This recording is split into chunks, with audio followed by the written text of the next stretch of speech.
Well, we're excited about 6 months, and my staff right now is wiggling in their chairs because they think that's too dramatic a target. But certainly, 4 years is too long. We want to get it done within 2 years, certainly. And, 2 years? They're telling me to be more cautious. All right, thank you.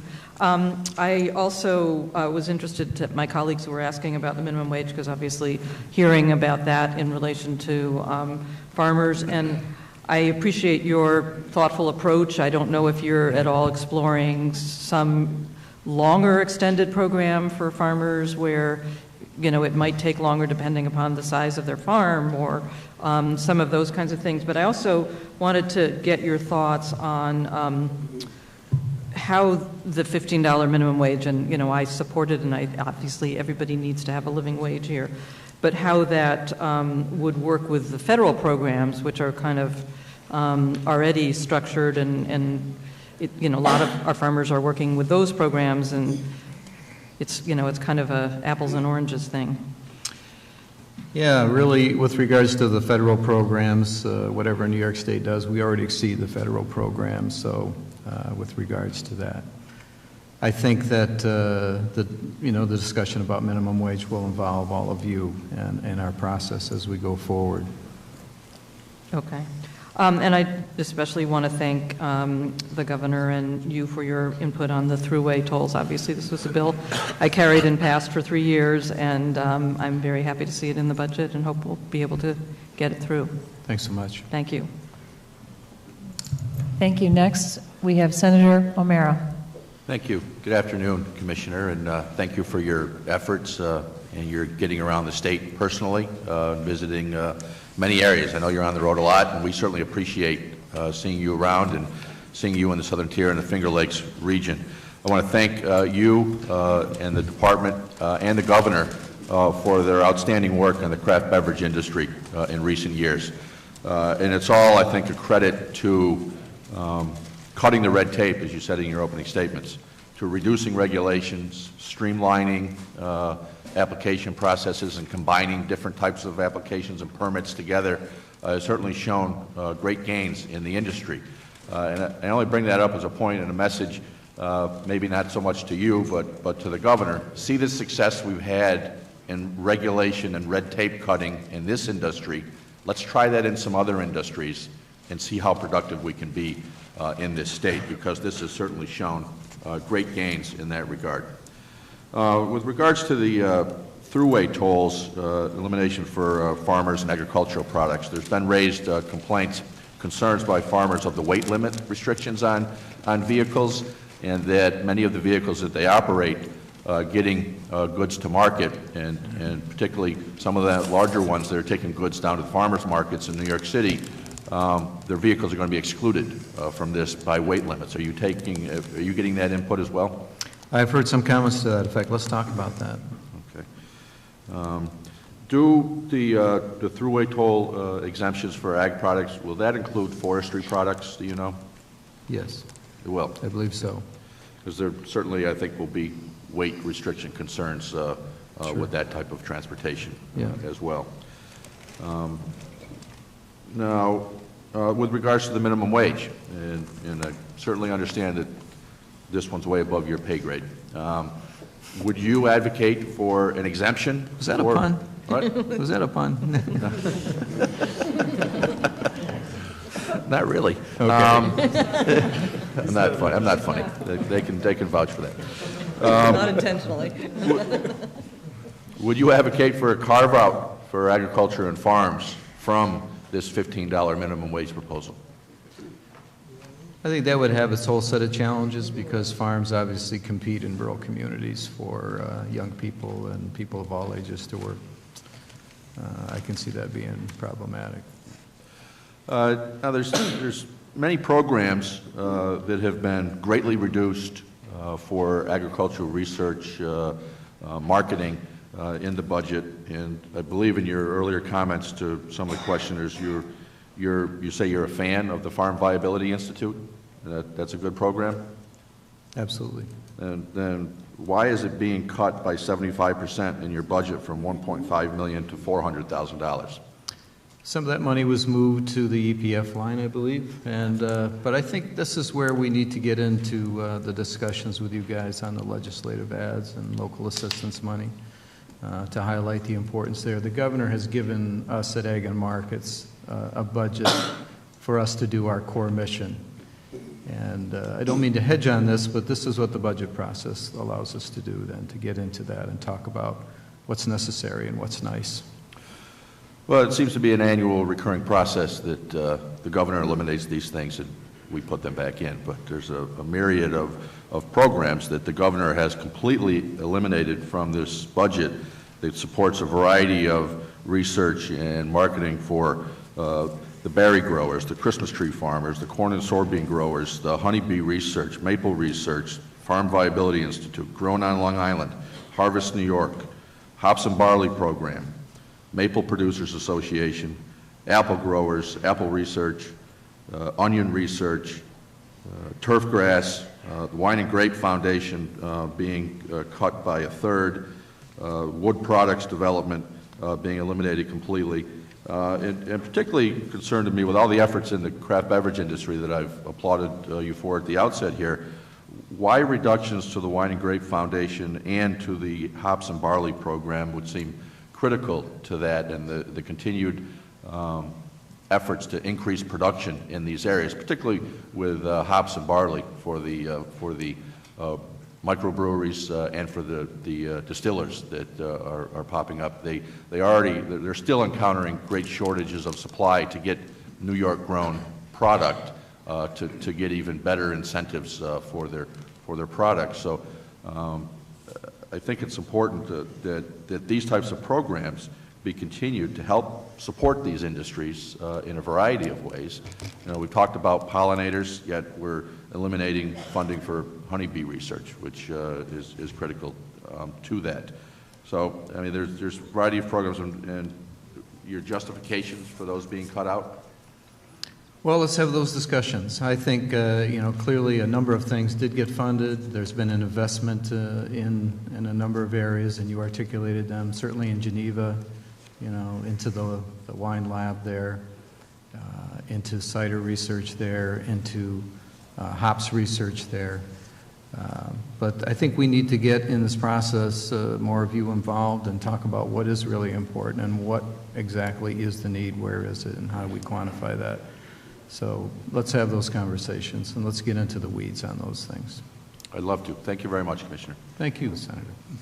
Thank you, Assemblywoman Warmer. Thank you, Mr. Chairman. Thank you, Commissioner, for your remarks. I have a number of my colleagues have raised one of the questions that I had, which is funding for the Farm Viability Institute, as well as funding for hops programs. I think both of those speak to kind of the strategic point that you were making earlier about the goal is to make our farms more viable, more profitable, and to expand the market for New York-based products. So right. I would just encourage further investment in those. I want to talk about three other things, actually. One is you point out that we really need to focus on rural youth and how do we encourage our youth to get into farming. And certainly the FFA program and the Ag in Schools program help in that regards. And yet those programs as well are cut in this budget. So can you speak to the kind of the role that you see for FFA programs and Ag in Schools as we go forward? Sure. I think that's a critical need, and I think we've identified it and talked about it. And that's another one of those in-the-weeds discussions that we need to have, like where is the need and how is the need quantified. It's been a joy for me to spend time on the stage with an awful lot of FFA blue jackets, great speakers, articulate and trained in understanding and recognizing and responsibility. They're great assets. Those are our future leaders as we go forward. And again, we do a good job when we get them to our land-grant schools of getting them prepared for modern agriculture, but, letting them find that choice, letting mom and dad recognize that that is a viable way for their young people to proceed is going to be very critical. So the FFAs, the 4-H's, the BOCES around the state need to consider this. We need more ag teachers. Thank you, and I look forward to talking with you further about how we can do Yeah. that. My other point is relates to the climate change and mitigation initiative that's in the budget.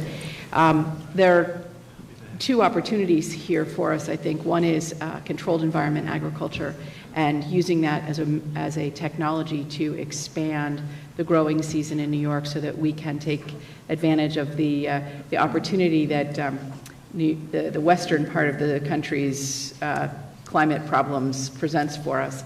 And then the second piece of this is anaerobic digesters and encouraging the installation and use of anaerobic digesters as a base power production distributed generation capability. And as we all know, the methane produced by farms is pretty substantial as an environmental impact, and anaerobic digesters is a mechanism for reducing that and having the added benefit of supporting the distributed power generation strategy that the governor's been pushing. So I'm wondering if you can reflect on that for a few minutes. Well, yeah, I completely agree with you, and we could be part of the Mutual Admiration Society here because we both believe that technology is the way that agriculture can grow here, and we have good technology in our state, in our universities, and we need to look at farms as energy, not just as places where we feed ourselves from, but as energy producers. Solar panels and methane digesters is certainly a critical part of that. So as we go forward, we need to look at a farm in a different way. I think the technology aspect, controlled environment, et cetera. We had occasion, we were in New York City talking with a very large food buyer. We kind of said, well, we'd like to do more New York stuff, but we'd like to get some of these vegetables more than 3 months out of the year, 4 months out of the year. And here's a case where we connect the dots in a great way, because if our producers upstate know that they have a customer there who's reliable and the price is reasonable and that is looking for a year-round supply or a 5-month or an 8-month supply instead of a 2-month supply or a 3-month supply, we'll invest in the technology to make that happen. We can grow in a controlled environment tomatoes and peppers and lettuce and things like that. But we need to have that customer. It starts with the customer first. And we have this big marketplace, and we need to build those relationships. So in the funding for the environmental change funds, are there programs to encourage investments in the development and the adoption of these technologies? The climate change funds, yes, I think they would fall in that realm. Largely, we're looking at, floodplain mitigation. We're looking at water and land management that can make farming possible even in the face of extreme weather conditions. In the Schoharie Valley, we saw an enormous event in 2011, and we've seen events in the Mohawk Valley and in Buffalo and in the North Country. What can we do to invest in those infrastructures in those areas? In many cases, it would be covering a manure storage or having a better nutrient management plan that would accommodate the kind of weather we're seeing. I think in our REDCs, which have all committed upstate to agriculture as part of their core mission and core funding need to do, that we have great opportunities for controlled environment there. Great. Thank you very much. Thank you. Thank you. Senator Little? Thank you. And thank you, Commissioner, for being here today. But more importantly, thank you for the work you have done for farmers in New York State. Great job and truly appreciated. Just a couple things I'd like to mention. I'd be remiss if I didn't talk about the minimum wage and its effect on the farms, particularly apple orchards, which I have a number of them in my district. They bring in workers many times from Jamaica and other places for 5 weeks, 6 weeks, and they have to pay them an adverse minimum wage, which is, I think last year was $13 an hour or something like that. And so that's based upon a minimum wage and the wages of the other employees. And it's complicated. I don't understand the whole thing, but I know that it's several dollars above what the minimum wage is. And this would be a real hardship for those people. They also have to pay unemployment insurance on these workers that they bring in for the 5 or 6 weeks. And I've had a bill that would exempt them from that because these workers would never be eligible to collect unemployment. So that's another expense that they have. I just ask you to consider that Absolutely. in the Thank you. discussion about minimum wage. Yep. And the second thing is, on the climate change, you have $23 million for adaptive infrastructure. And I would ask if there's any place in there that you could look at our forests and what our forest lands do for climate change, for climate mitigation, and certainly for addressing changes in storm mitigation. But many of our people own tracts of forest land. We're working on a 480B program, something new. But if there's some way we could help those people and include them, see what the role of forests is in climate change. Okay. I will definitely have our folks look into that. I think largely that would rest in DEC's world, but we're good friends with the commissioner over there. It just looked like a good chunk of money that they might be able to be considered in. Okay. So, thank you very much. Thank you, Senator. Thank you. Any more Assembly members? Yes. Assemblyman Lopez. Thank you, Chairman. Welcome, Commissioner. Good to see you, Assemblyman. Good to see you. I'm going to run through a list quick. Just quickly touching on the New York State fairs. I know we've spoken about the fairs before. So besides infrastructure, water, sewer lines, structures, again, just a reminder that the issue of premiums continues to be a concern in terms of getting people to exhibit. So more of an annual allocation. If we're going to have the true sharing and education, we need to have the farmers there, and they need to be able to afford to stay there. So for veterinary fees and other costs. Yeah, thank you. And if there's an ability to put some sort of interpretive, encourage our fairs to put more interpretive elements in, kind of like an ag in the classroom kiosk, other informative, some way of helping underwrite or support that. I thought that would be helpful for our visitors who know nothing about agriculture but like seeing the animals and petting them, et cetera. Quick change over to the EPF allocation. I concur with my colleague next to me in regard to the biomass, solar, wind, hydro, energy conservation component. We know that our farms often have two requests: higher price for their product and lower input costs. And energy, is always going to be there. I'd like to see a chicken in every pot, so to speak. It'd be nice to see every farm that's engaged in active, productive agriculture have a way to underwrite their costs or reduce their costs with on-farm energy production. Skipping over to the farm-to-school piece, I understand, and again, Assemblywoman Russell spoke about the cost offset. I believe there's also an issue with storage or marketing orders. It might have something involving OGS. I'm a little rusty on this, but there may be an issue of access or supply as well. Some sort of contractual issues with OGS. If you're not, maybe you're up to speed on. I'm sure you are with ROAN. I do want to hit the issue of milk pricing, and it's my understanding that we're at what, 17 or so price per 100. I'm not sure where we are right now. Yeah. Which I understand is around break-even point. I remain concerned about variability in milk pricing, and I'm just wondering what are we doing, what can we be doing to stabilize that industry? It's still significant, if not the majority of our New York production, agricultural production. Any thoughts on that? Yeah. Well, dairy, as you know, has been riding a roller coaster most of our lifetimes anyway. We participated in a number of summits on dairy crisis over the years, mostly having to do with price. This past year the challenge has been more of a supply and demand issue, which is kind of unique, where we had coming off a record year of pricing and a record year of volume. And unfortunately, the rest of the world had a record year as well. We saw our export market drop by about 3%, not because of New York, but because our dollar is strong in the United States, because the EU had a big year in dairy, because New Zealand had a big year in dairy, because the Chinese bought less. And so we had a supply and demand issue which drove price down. I think that long term, I'm encouraged. For the most part, supply and demand has kind of righted itself.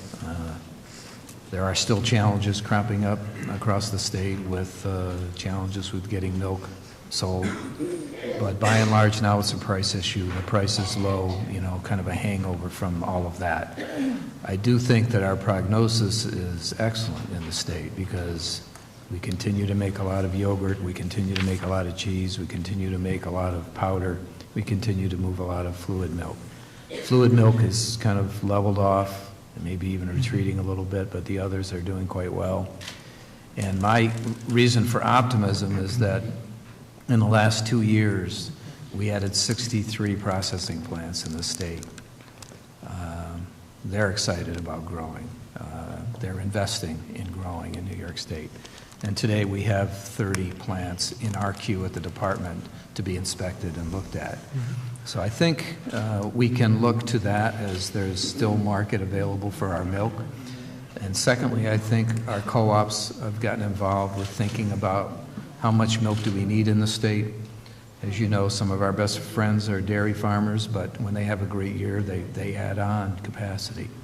And we added on capacity at a time when there was less market for it, and that's problematic in all industries. And now our co-ops are getting into that, looking at not regulating that, but influencing that. So I think prognosis long-term for dairy is excellent in the state. We're in the right region, we've got the right geography.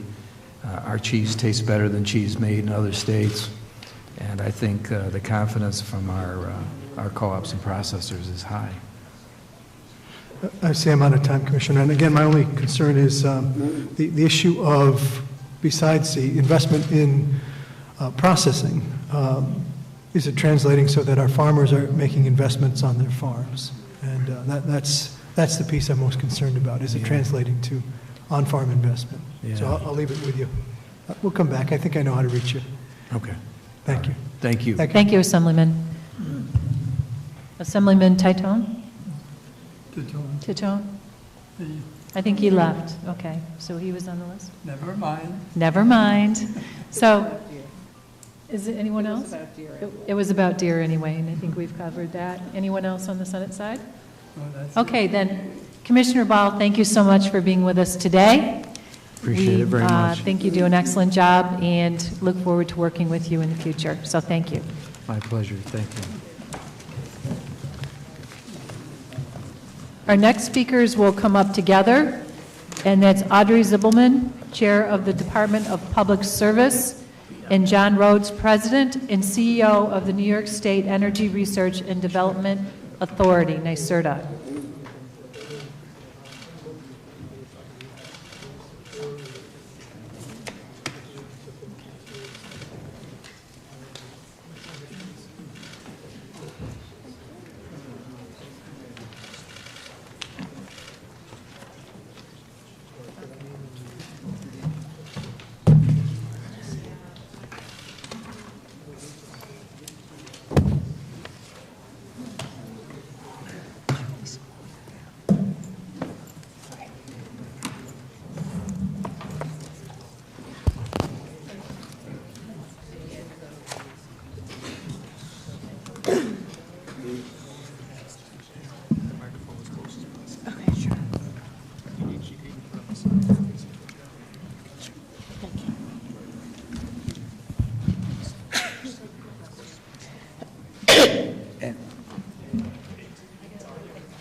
Sincere welcome to Chairwoman Zibelman and President Rhodes. Thank you so much for being here today.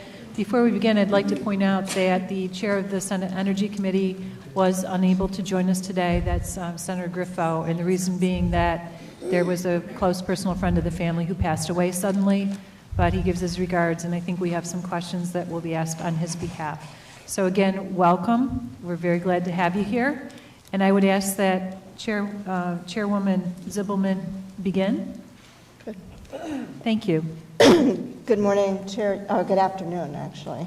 Chair Young and Chair Farrell and other members of the Assembly and the Senate are here. First of all, my condolences. Please express them to Senator Griffo, and when I get to see him, I will tell him myself. My name, as she says, Audrey Zibelman, and I'm the CEO of the Department of Public Service and the chair of the Public Service Commission. The department ensures affordable and reliable access to electric, gas, telecommunications, and water services for consumers. Our responsibilities include advising the PSC on all decisions it must make, such as rate determinations, utility financing, consumer protection, safety and reliability of utility services, siting permits, and mergers and acquisitions. Among our top priorities this year will be moving forward the Governor's Reforming the Energy Vision, or REV, initiative, including the Clean Energy Standard to meet 50% of our energy needs from renewable resources by 2030. As part of the Clean Energy Standard, the PSC will develop a new support mechanism for our licensed but financially distressed upstate nuclear fleet to meet our climate goals and address the economic impact of prematurely retiring plants. Over the last year, we've taken steps to advance REV that together will contribute toward meeting the Clean Energy Standard. Last week, the PSC adopted a benefit cost analysis framework for REV, which is a tool that the utilities and the agency will use to determine when utility investments in alternative energy solutions are more beneficial than traditional investments. That really is the essence of REV, using demand reduction and clean energy solutions as a core strategy to meeting energy needs. Traditional approaches have resulted in an inefficient system and simply are no longer sustainable. REV will result in more customer choices, a cleaner and more resilient grid, and a more cost-effective means to achieve our overall objectives to ensure reliability and address climate change. Key actions on REV that have been taken include demonstration projects statewide that will provide insight on how businesses and innovators can work with utilities to unlock private investment in clean energy and deliver new products and services to customers, low-income programs to keep energy costs affordable, and a community renewables initiative to give multiple utility customers the opportunity to develop shared renewable energy projects, resulting in healthier and stronger communities. This month, the PSC also approved the 10-year Clean Energy Fund to be administered by NYSERDA. Funded by existing surcharges on utility bills, our order reduces annual collections from ratepayers by $91 million in 2016 compared to 2015 levels, with further reductions over the 10-year period totaling $1.5 billion. In addition to substantial environmental benefits, the fund is expected to result in $39 billion in customer bill savings for a $5 billion investment. The PSC will monitor NYSERDA's implementation of the fund, require transparency and regular reporting, and amending when necessary to maximize value. REV principles will be folded into utility rate cases to ensure public policy goals are met and rates are minimized. In 2015, the Commission considered 5 major electric and gas rate cases in which utilities sought rate increases of more than $419 million. After staff's review, the Commission approved rate increases of only $38 million. In the year ahead, staff will be responsible for conducting up to 13 rate cases. In the coming year, we will continue our expanded oversight of the Long Island utility operations under the LIPA Reform Act.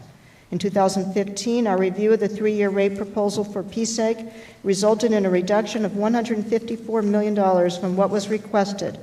Over the next year, we will be reviewing updates to the rate plan, capital budgets, performance metrics, including customer service, and other aspects of the utility's operations. We will also focus on gas safety among our most important responsibilities. We've strengthened our gas safety regulations and compliance review of the major gas utilities. Our consumer advocate has prioritized resolving utility complaints and reviewing compliance with consumer protection rules and regulations. Last year, the consumer advocate staff answered more than 65,000 calls and increased the answer rate and the speed of answering calls. By close monitoring of trends in complaints, the consumer advocate was able to commence several investigations into retail electric providers, resulting in millions of dollars of customer refunds. For the year ahead, we will be reviewing several proposed transmission and generation projects. For example, it is expected that the winning developer of the Energy Highway Initiative will seek final permits for transmission upgrades valued at $1.2 billion. In the telecommunications sector, we will continue our review of the telecommunications industry. The examination, which will include technical conferences next month, includes an analysis of telecommunication technologies, consumer trends, and regulatory approaches. We will also be acting on the proposed merger of Cablevision and Altice. With respect to the executive budget, several changes in public service law have been proposed to increase the efficiency of our rate proceedings and to reduce the costs for municipal utility corporations. These include increasing the maximum time frame for a review of rate cases to 15 months rather than the current 11 months, and exempting municipal gas and electric corporations from the evidentiary hearings associated with rate reviews. Thank you very much, and I look forward to your questions. Thank you, Chairwoman. I know that Senator Ritchie has a question.